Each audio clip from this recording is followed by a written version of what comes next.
The space train finally arrived. Amid the screeching sound of iron wheels, an announcement echoed, signaling the destination, Oregon Training Camp, once a prisoner of war camp. The freezing, misty air enveloped the area, as if foretelling an extraordinary challenge ahead. A foot touched down on the dust-covered purple ground, marking the beginning of a journey in a foreign land. That was Adele, the main character, who carried the identity of a half-demon, always viewed with suspicion, now stepping into a place of confinement as terrifying as a real battlefield. Instructor Idea turned around, signaling the group of trainees to follow closely. In front of them stood a massive fortress, cold under the moonlight. She calmly declared that this was Oregon Prison Camp, once home to the most dangerous prisoners. Adele's face tensed slightly, his instincts constantly on alert. From above, a large iron cage swayed in the wind, creaking ominously like an invisible threat. Adele and the members of Group 33 looked up, their eyes quietly taking in the chilling scene. Oregon did not hide its terrifying nature, nor did it need to. Chris and Sanchez whispered to each other in the back, unable to hide their unease. "This place is really scary. Are we really training here?" they asked. In contrast to their usual enthusiasm, their expressions were now full of caution and doubt. None of them could predict what awaited ahead. Adele smirked when he heard the reassurance that this place wasn't dangerous. He thought to himself that no one would say such a thing unless something bad was about to happen. The sarcasm in those words only made him more wary.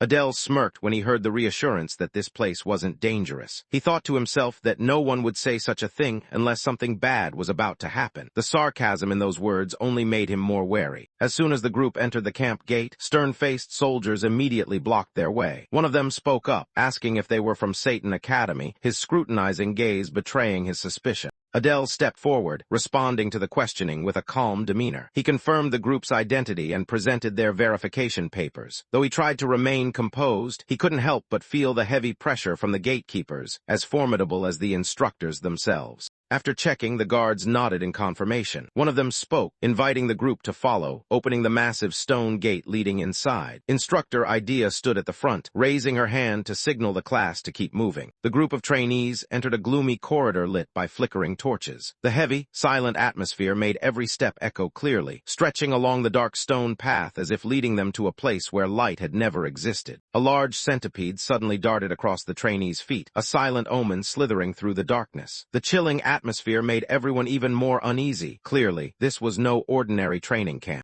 As the group ventured deeper into the dark corridor, a wailing cry from above made everyone stop in their tracks. A weak plea for help emerged from the shadows, causing the trainees to reveal their fear and confusion. Renee clenched her hands, her serious face reflecting a heightened sense of alertness. She couldn't hide her unease at the suspicious scene. The echoing pleas only heightened the tension, as if this place was hiding a horrifying secret. Chris pinched his nose, frowning at the strange smell in the air, while another trainee looked around anxiously. A vague sense of danger crept everywhere. Adele, though still appearing calm, realized that everyone was starting to sense something was wrong. Amid the unease, Samuel remained nonchalant as if nothing had happened. Urged by the other trainees, he only made sarcastic remarks. Samuel's careless and calm behavior made those behind him find him unpredictable and odd. Adele turned back after being urged, but realized something was wrong. A doubtful expression appeared on his face as he noticed the group starting to scatter, as if someone or something had disrupted their formation. Suddenly, a blinding light flashed from beneath Adele's feet, startling him. He quickly took a defensive stance, clearly sensing a magical force rising from the ground. The atmosphere tightened like a drawn string, signaling that something unusual was about to happen. The heavy gate finally opened, revealing a deep, dark space below. The instructor turned back with a cold smile, informing the trainees that they had arrived at the real training ground, a place where just a glance made the air feel heavy. Adele and the trainees stepped into the gloomy stone corridor, the dim torchlight unable to dispel the chilling feeling. Standing before this scene, Adele thought to himself, this is the true nature of Oregon Academy, a place wearing the mask of education but hiding hell beneath.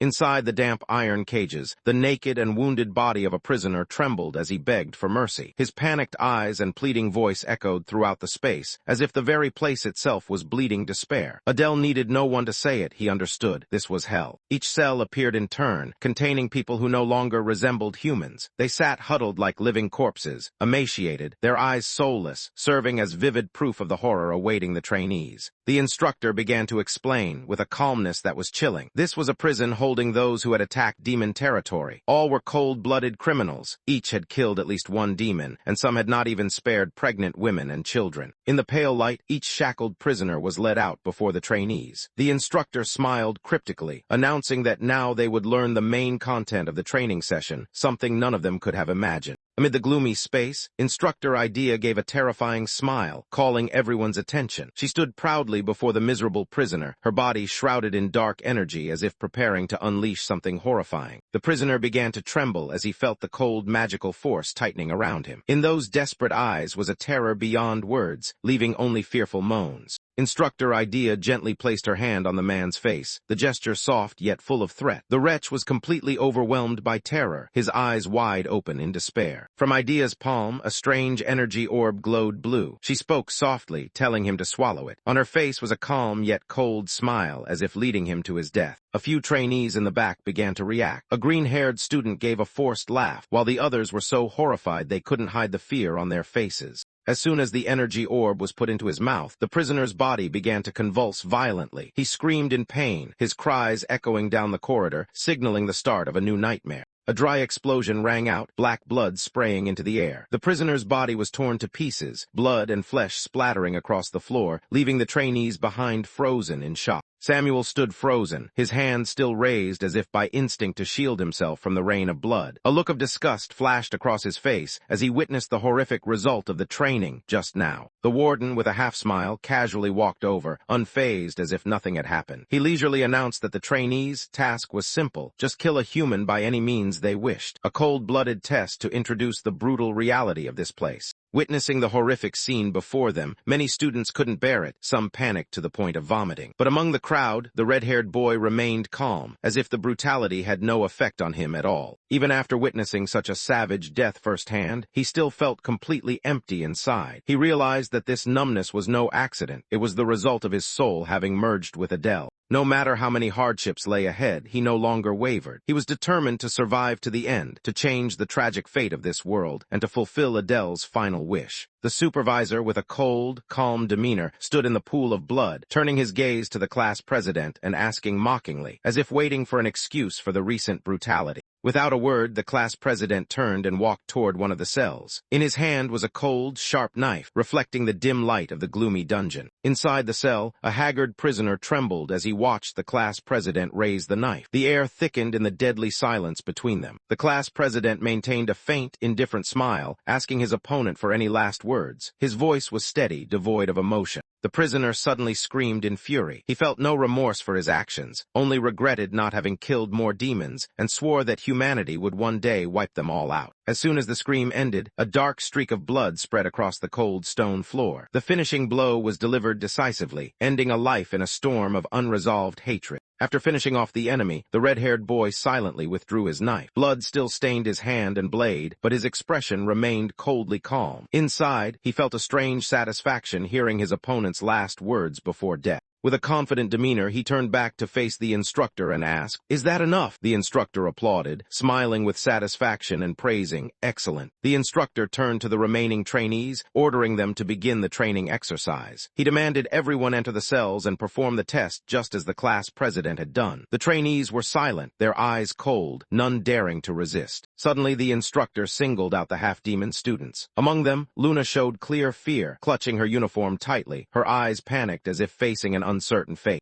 Luna and the other half-demon students were led in a different direction. The class president quietly watched from behind, troubled by the discrimination. A thought flashed through his mind: only the half-demons. He realized that, besides himself and Luna, there were many other half-demons in the class. But at this moment, Luna looked extremely unstable. She was trembling, her face pale, as if about to collapse under the terrible pressure weighing on her shoulders. With a calm smile, the warden announced the next task. The trainees would have to kill the designated prisoners. Without a hint of hesitation, he declared this as if it were just another ordinary exercise. Immediately after the announcement, a line of handcuffed prisoners with bowed heads was brought before the trainees. The atmosphere became suffocating as the truth of the task became clear. The class president quietly observed, his gaze calm but conflicted. His thoughts darkened as he realized the people they had to kill were half-demons like himself. The warden's cold voice rang out, forcing the trainees to prove they were not like the traitors before them. Fear was evident in the prisoner's eyes. Luna and another trainee trembled as they realized the brutality of the training. In that moment, it was no longer training, but a cruel coercion disguised as a challenge. Unable to withstand the pressure, a trainee lost control, shouted loudly, and kicked a prisoner. The outrage and fear peaked, creating a chilling moment for all witnesses. As cheers and accusations rang out, the red-haired boy closed his eyes, maintaining his composure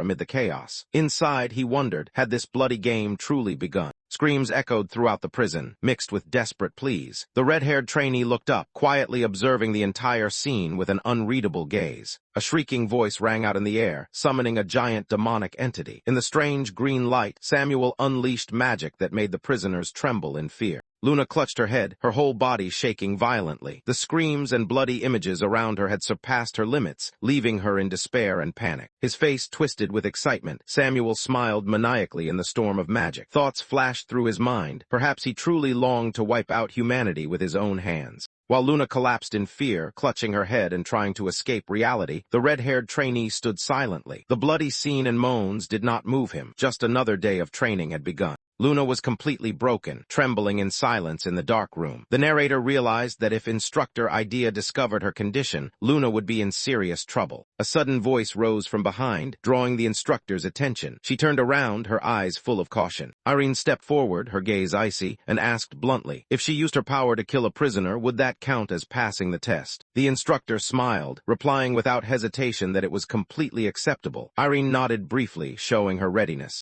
Without hesitation, Irene activated her power. A surge of purple energy erupted, binding the prisoner before her and commanding him to kill the person next to him. In pain and panic, the manipulated prisoner lunged at his companion. Heart-wrenching screams rang out as Irene coldly watched the scene unfold exactly as she had ordered. Franz stood silently, showing no emotion, despite the victim's weak moans. Inside, she was still struggling with her own feelings. After a brief silence, Fran turned and asked coldly, "Is that enough?" The instructor nodded in confirmation, saying she had passed the test and that her current shortcomings could be made up for with time. Watching Fran's silhouette as she left, the red-haired boy muttered. In his heart, he admitted that Fran did not lack hatred for humans, but realized she was weaker than he had thought. The instructor turned back, giving a vague smile as she announced that only one person had yet to complete the task. Her gaze turned to Luna, who was still trembling uncontrollably, and the instructor called her name. The girl tried to breathe, but her whole body remained engulfed in panic. Not giving her any time to hesitate, the instructor stepped closer, eyes piercing straight through her. "Prove it. Prove to me who you are." Reinhardt looked at Luna with concern, a grim scenario playing out in his mind. He knew well that if Luna could not complete this training session, the consequences for her would be severe.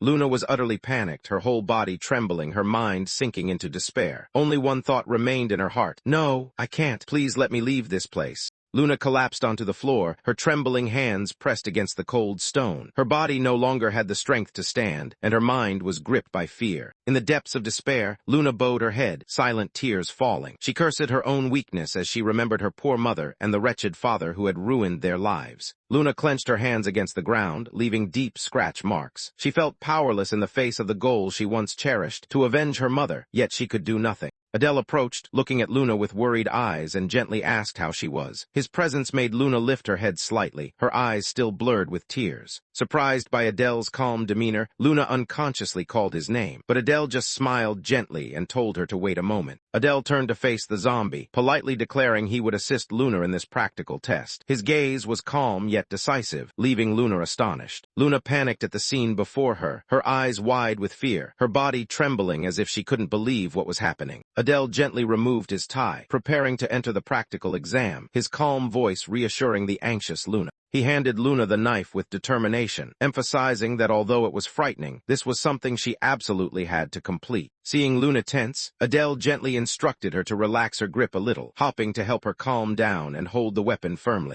While the knife was pointed straight at the prisoner, Adele continued to guide Luna, telling her to just slowly move forward in this position. Even with support, Luna couldn't suppress the rising fear, her eyes tightly shut, her body tense, radiating both despair and panic. Luna quietly looked ahead, her tearful eyes reflecting pain and confusion after the recent experience, unable to put it into words. Suddenly, Adele gently placed his hand on Luna's head, the tender gesture leaving her flustered, her eyes wide with surprise and mixed emotions. With a gentle smile, Adele sincerely praised Luna, leaving her astonished, her heart filled with relief mixed with embarrassment. Adele breathed a sigh of relief inside, silently reflecting on the dangerous situation just now, knowing that just a little more and things could have turned out much worse. In the distance, the supervisor stood with arms crossed, watching with a stern gaze, considering the consequences if Luna failed the challenge, the lightest being expulsion and worse than that. The supervisor expressed confusion at Adele's intervention, while he calmly faced her, politely yet firmly addressing her as class president.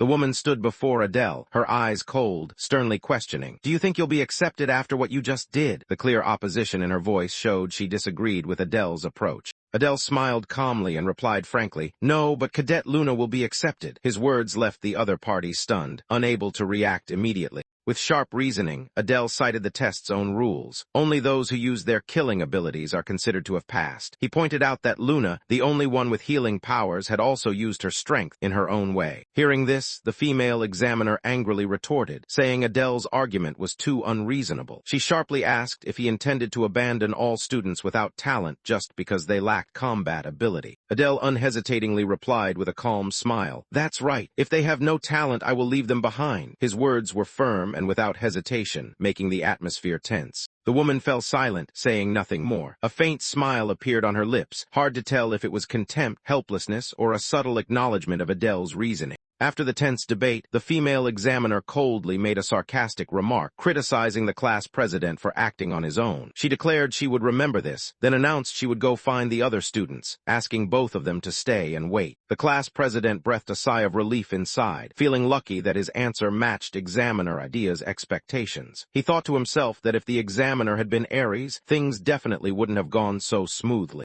He turned to Luna with a gentle smile, telling her that both of them had safely passed the challenge. Luna, still breathing heavily from stress, was overjoyed but still couldn't fully believe it. The girl nodded slightly, responding to his reassurance in a weak voice. But right after, her body collapsed forward in exhaustion. The class president was surprised and hurried over. He caught Luna as she fainted in his arms, thinking she must have been too tense and passed out. Even so, he felt relieved that she was finally out of danger. In the quiet light of the prison room, Luna gradually drifted off to sleep as the class president gently wished her good night. All the tension temporarily faded away, giving way to a brief peace. With a calculating smile, the mysterious student declared that the time to begin the real game had arrived. He was confident in his understanding of this place and believed there was still enough time to carry out his plan. A beam of light appeared on the stone floor, seemingly signaling that some mechanism had just been activated, opening the next stage of his plan. As he carefully observed his surroundings, a guard's figure silently patrolled above, causing him to pause and assess the situation.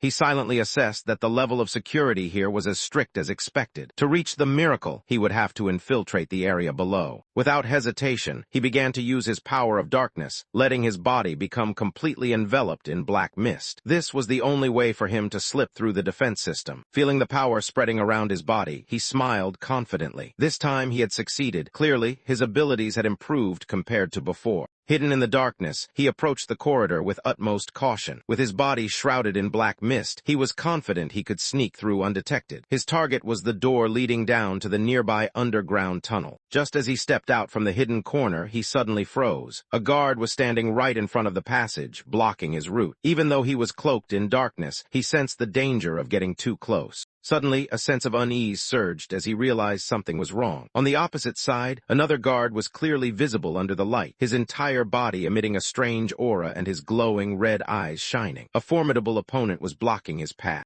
The male student held his breath, worried as he felt the sharp gaze from the guard. Doubt arose in his mind. Had he been discovered? The guard stood motionless, his glowing red eyes staring straight at him, saying nothing but exerting suffocating pressure. Immediately after, the guard turned and walked away, leaving the student to breathe a sigh of relief in the surrounding darkness. He bent down, sweat pouring from tension. He silently admired the perceptiveness of the Oregon guards while reminding himself to act faster. He continued along the dark corridor, finally finding what he was looking for, a single empty cell on the first floor. Looking through the bars, he confirmed there was a secret passage inside. The objective was clear. He immediately activated his power, his body glowing with a blue light, the first step for a high-speed infiltration. Harnessing the energy flow, he shot forward at incredible speed, ready to overcome any obstacle to reach his target. As he was accelerating, he suddenly sensed something unusual. A look of surprise flashed across his face. A danger he hadn't anticipated was approaching. Although he had anticipated the pressure trap on the floor, he still couldn't avoid falling into it and dropping into a deep pit. As he plunged down, he quickly calculated how to approach the lower level, where the secret needed to be uncovered. As his body continued to fall freely, he relied on memories of the depth the main characters had once reached to determine the exact moment to act. Each second passed as he silently counted in his mind, fully focused. At the 6th second, he fixed his posture, preparing for the shift. Gravity pulled him down hard as he steadied his mind, ready to use his skill at the crucial moment. At the exact moment, he unleashed a special blade, a move to activate his instant teleportation ability with absolute precision while falling. As soon as he heard the sound of the object hitting the ground, he immediately activated Position Shift 2. In an instant, teleportation energy enveloped his entire body, blue light flaring up in the darkness. The landing happened quickly, his feet hitting the stone floor hard as the teleportation energy faded. He had successfully bypassed the trap and landed safely on the lower level, ready for the next challenge. The main character ventured deeper into the tunnel. Ahead was a gloomy passage shrouded in drifting purple smoke, evoking a sense of lurking danger.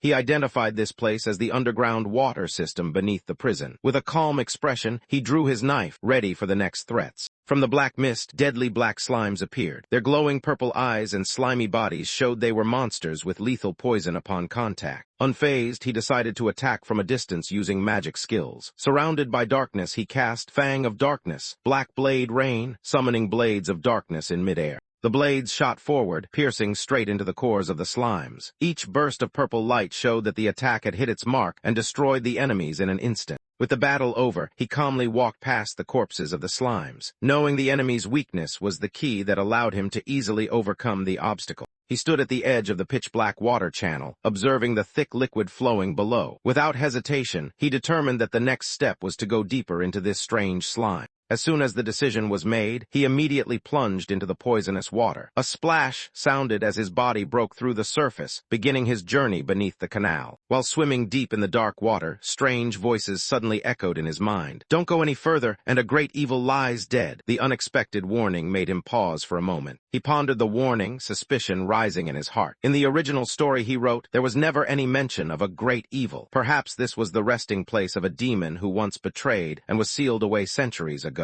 Still doubtful, he decided to keep going deeper. He believed the truth would reveal itself if he kept moving toward the faint light in the distance under the water. In the end, finding nothing obvious, he surfaced from the water. Exhausted and drenched, he struggled to climb ashore, preparing to face the next challenge ahead. The young man looked up, sweat still on his face, gazing into the darkness ahead with suspicion. After a long journey, he wondered if this was the place he had been searching for. Before him, a human skeleton chained to the wall appeared in a tortured posture. A cold and gloomy atmosphere filled the dark stone room. He carefully observed the skeleton, his gaze fixed on the broad chest. He guessed that the object he was searching for might be hidden right inside the skeleton's heart. A satisfied smile appeared on his face as he reached out his hand. After so many hardships, he believed he was finally about to obtain what he had always wished for. Just as his hand was about to touch it, a strange sensation surged up. His heart pounded, and a resounding noise echoed in his head, making him freeze, his eyes gradually filling with astonishment. The glowing red heart inside the skeleton's chest suddenly lit up and began to beat. He was terrified, stammering to himself, unable to believe what had just happened before his eyes. The moment he touched the remains, a sudden tremor occurred. The skeleton, thought to have been dead for ages, suddenly sprang up, clutching the glowing heart, making him stagger back in horror. Faced with this completely unexpected situation, he was stunned and unable to react. The fact that the skeleton had come to life with a beating heart made him cry out in despair. "No way! This is just too absurd."